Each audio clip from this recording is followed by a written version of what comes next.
I did a TikTok a few videos back and talking about the use of the scriptures about, touch not my anointed, do my prophets no harm.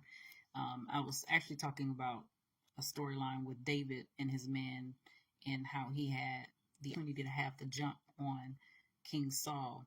King Saul was the one who was actually chasing down David to end his life. He was jealous, envious of him. So he did not like how the people loved David so much so that it felt like to him that they were honoring him and lifting him up more than him as being the leader, as being the king over the nation.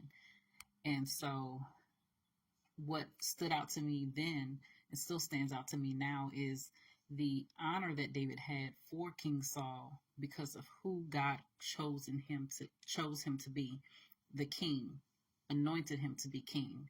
But at the same time, David understanding that he was anointed as well.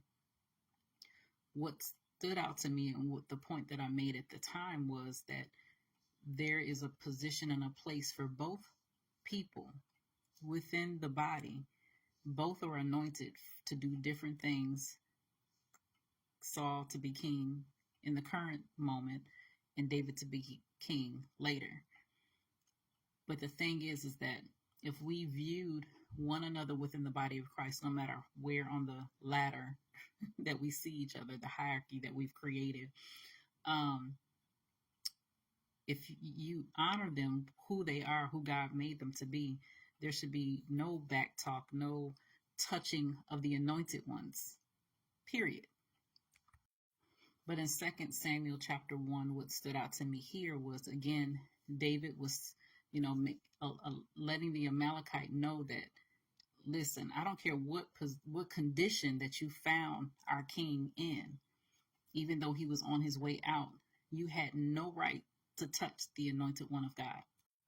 So despite what King Saul did, David honored who he was. And we know the story, or go back and read it, what he did to the Amalekite. Now, it didn't say that God told him to do that on his behalf for the anointed one. That's something that David did. But the thing that stood out in this particular chapter was the fact that despite what King Saul did, chase down David, looking to end his life because of his jealousy and his envy and his insecurities, he still called him a mighty hero who has fallen in battle because of who he was, not because of what he did.